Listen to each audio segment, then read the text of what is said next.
আরজিকর কাণ্ডের প্রতিবাদে আইএমএর ডাকা ধর্মঘটে কার্যত স্তব্ধ কলকাতার চিকিৎসা পরিষেবা। আরজিকর তো বটেই, এনআরএস ন্যাশনাল মেডিকেল কলেজ হাসপাতাল, এসএসকেএম সহ শহরের সমস্ত হাসপাতালে চলছে জুনিয়র চিকিৎসকদের কর্মবিরতি।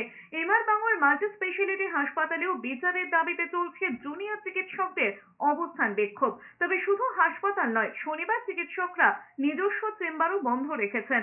মহিলা চিকিৎসককে ধর্ষণ খুনের ঘটনার বিচার চেয়ে চলছে তাদের আন্দোলন। হাতে প্ল্যাকার্ড নিয়ে তারা লাগাতার স্লোগান দিয়ে চলেছেন। দাবি একটাই, আরজিকর হাসপাতালের মহিলা চিকিৎসককে ধর্ষণ খুনের বিচার চাই। সেই সঙ্গে দিতে হবে পর্যাপ্ত নিরাপত্তা।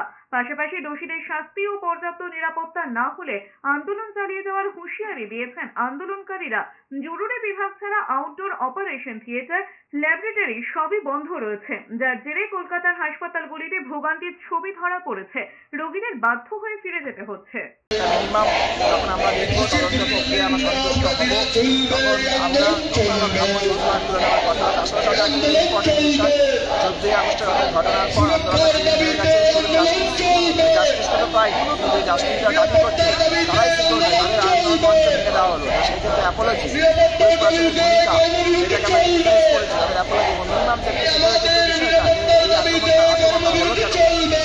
পদক্ষেপটাও নেবে ভবিষ্যতে আক্রমণ আটকানোর জন্য। সেরকম না পেলে কিন্তু আমরা গাড়ি নিতে পারবো না। আগামীকাল আমাদের বিশাল র্যালি রয়েছে, সেখান থেকে সামনে হবে।